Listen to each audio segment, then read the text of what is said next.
ये भूतिया वाकया एक ऐसी प्रेत आत्मा की सच्ची कहानी है जो लोगों को भ्रम में डालकर अपनी ओर बुलाती है और फिर उन्हें पानी में खींचकर मार डालती है।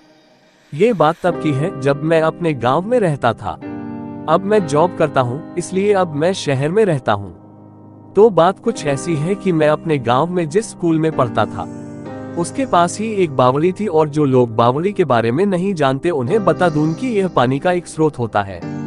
यह बावड़ी बहुत पुरानी है और इसमें का जो पानी है उसका इस्तेमाल कोई नहीं करता है। इस बावड़ी के आसपास कई सारी झाड़ियां आदि उग चुकी है। इस बावड़ी के चारों ओर सीढ़ियां हैं और उन पर काई जमी हुई है। इस बावड़ी के आसपास कोई नहीं जाता और जाना तो दूर कोई इस बावड़ी वाले रास्ते का इस्तेमाल भी नहीं करता है। ऐसा भी नहीं है कि कोई बिल्कुल भी इस्तेमाल नहीं करता। कुछ लोग जाते हैं इस रास्ते से, पर केवल दिन में, और वो भी केवल 2 या 3 लोगों के समूह में। कहते हैं कि इस बावड़ी के अंदर एक ऐसा भ्रमजाल है जो लोगों को अपने वश में कर लेता है और उन्हें इस बावड़ी के पानी के अंदर डुबा देता है, और इतना ही नहीं, मरने के बाद उस व्यक्ति की लाश तक नहीं मिलती है। कुछ दूसरे लोगों का मानना है कि इस बावड़ी में एक खजाना छिपा हुआ है और जो कोई भी उसे लेने जाता है वह रहस्यमय तरीकों से गायब हो जाता है। ऐसा हमारे यहाँ के लोग कहते हैं। पर मेरे साथ एक ऐसा खौफनाक वाकया पेश आया जो इन दोनों बातों का खंडन करता है।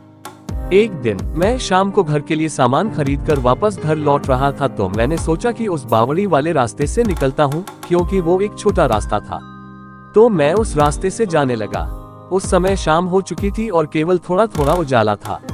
मैं अब उस बावड़ी के किनारे से निकल रहा था कि तभी मैंने देखा कि एक आदमी उस बावड़ी की एक सीढ़ी पर खड़ा बावड़ी के पानी की ओर देख रहा था। मैं भी चलते चलते उसे ही देख रहा था कि तभी वो मेरी ओर देखने लगा और हंसने लगा। मैं ये देखकर चौंक गया कि यह आदमी उस जगह क्या कर रहा है। कुछ 2 कदम चलने के बाद मैंने देखा कि वो आदमी अपने घुटनों के बल बैठकर बावड़ी के पानी में किसी को देख रहा था।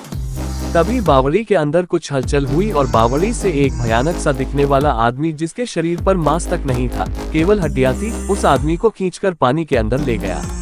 ये देखकर मैं काफी डर गया और 1 सेकंड के लिए मैंने उस आदमी को बचाने के बारे में भी सोचा, पर दूसरे ही सेकंड में उस जगह से तेजी से भाग गया। मुझे उस आदमी के डूबने से ज्यादा इस बात से डर लग रहा था कि वो खूंखार आदमी कौन था जो उस बावड़ी के पानी से निकलकर उस आदमी को अंदर खींच ले गया था। जब मैं घर पहुंचा तो मैंने सभी को उस घटना के बारे में बताया। उन्होंने सबसे पहले तो मुझे खूब डांटा और कहा कि किसने तुझे उस रास्ते से आने को कहा था। अरे वो एक प्रेत है और वो लोगों को भ्रम में डालता है और बावड़ी के अंदर आने के बाद उनको अंदर पानी में ले जाता है और फिर उस आदमी का कभी पता नहीं चलता। आज तो तू उस रास्ते से आ गया, पर आज के बाद भूलकर भी उस रास्ते पर मत चले जाना। उस समय मुझे समझ आया कि वो सब उस प्रेत का धोखा था। अगर मैं उस आदमी को बचाने चला जाता तो फिर वो मुझे अंदर खींच लेता। शायद वो आदमी भी लोगों को शिकार बनाने के लिए उस प्रेत का रचा जाल था।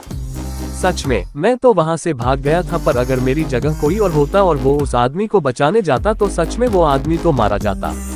मेरा तो आपको सुझाव है कि कभी भी किसी खाली पड़ी बावड़ी या वीरान पड़े कुएं की ओर नहीं जाना चाहिए, क्योंकि हमें नहीं पता कि वहां कौन सी मुसीबत हमारा इंतजार कर रही होती है।